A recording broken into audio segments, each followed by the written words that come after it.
कहानी का शीर्षक अदला बदली। संग्रामपुर में रामचरण और रधिया नाम का एक ग्वाला परिवार रहता था।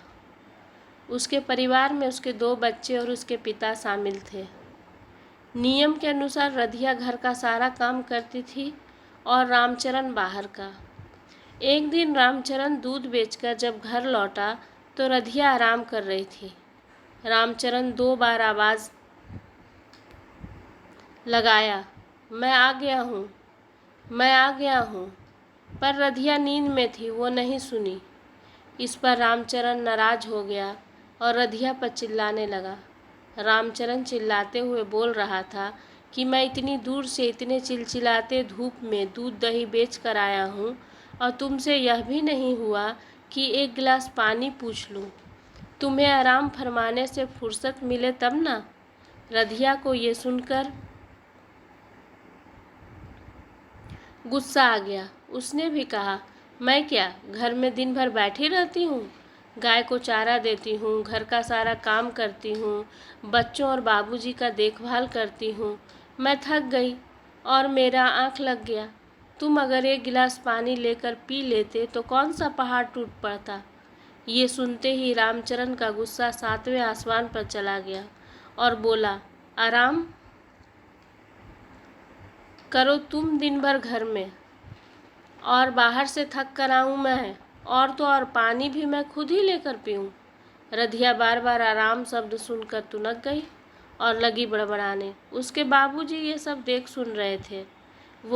उन्हें ये ख्याल आया कि ये लोग अगर एक दूसरे के काम को महत्व नहीं देंगे तो इनके लिए ज़िंदगी को संभालना मुश्किल हो जाएगा, और वो सोचे कि इनको एक दूसरे के काम का महत्व सिखाना ज़रूरी है। इसलिए दोनों की लड़ाई बढ़ते देखकर उन दोनों को बुलाकर उन्होंने कहा कि मैंने ये निर्णय लिया कि अगले 1 सप्ताह तक रधिया तुम्हारा काम करेगी और तुम रधिया का। ये सुनकर दोनों का गुस्सा शांत हो गया और दोनों ने हाँ में सिर हिलाया। अगले सुबह पूरा परिवार उठ गया और रधिया सो रही थी। रामचरण उसे सोया देखकर आवाज़ लगाने लगा। तभी उसके बाबूजी ने उसे रोका। क्यों उठा रहा है? आज से तो तुझे रधिया का काम करना है और रधिया को तोरा। ये सुनकर रामचरण गाय भैंस को चारा देने चला गया। फिर रसोई घर में काम करने लगा।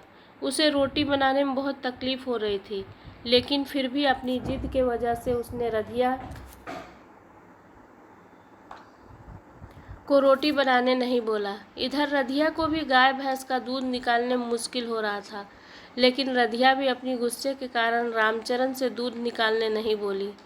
दूध निकालकर ज्यों ही चौकी पर बैठी कि उसके ससुर जी बोले, रधिया तुम्हें दूध बेचने भी जाना है। रधिया दूध दही का डब्बा लेकर बाजार जाने लगी। रामचरण ने उसे पता बता दिया जिन जिन के यहाँ दूध देना था और दही को बेचना था। रामचरण सोचा, अब तो मेरा काम खत्म हो गया। वो लेटने चला गया, लेकिन कुछ ही देर में उसके बाबूजी आवाज़ दिए, मुझे चाय पीनी है। रामचरण जब चाय बनाने गया तो रसोई घर में बहुत सारे बर्तन जूठे पड़े दिखाई दिया। उसे उन सभी बर्तनों को धोना पड़ा। बर्तन धोकर जैसे ही संभला कि गाय भैंस रंभाने लगी। उसे समझ नहीं आ रहा था कि इतना क्यों रंभा रही है। तो उसके बाबूजी ने कहा, इनका पानी पीने का समय हो गया है। फिर रामचरण सारे गाय भैंस को पानी पिलाया। रामचरण सोचा कि अब जाकर आराम करूँगा। तभी उसका नज़र घड़ी पर पड़ा तो दोपहर का 12 बजने को था। उसके बाबूजी बोले, दोपहर का खाना नहीं बनाना है क्या? वो मन मार कर रसोई घर में खाना पकाने चला गया। उधर रधिया चलते चलते पहुंच गई जहां उसे दूध देना था।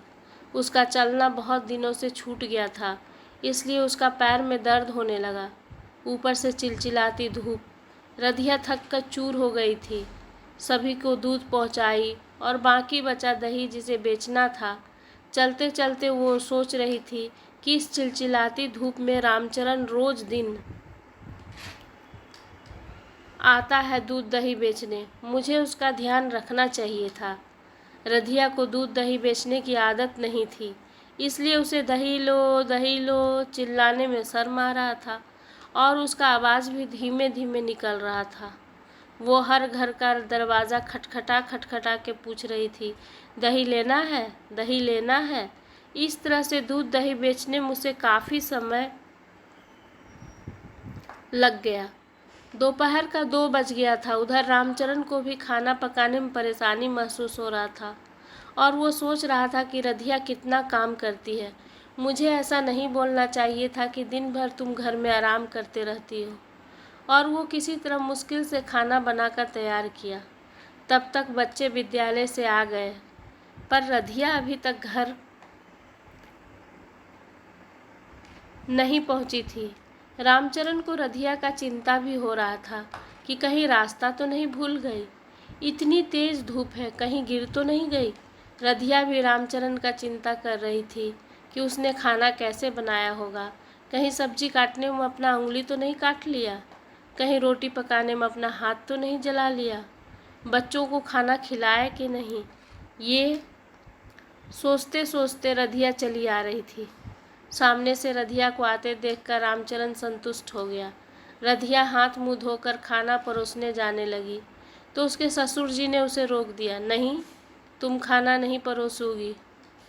रामचरण दौड़कर कभी पानी लाता, कभी रोटी। रामचरण ने किसी तरह सभी को खाना खिलाया और खुद भी खाया।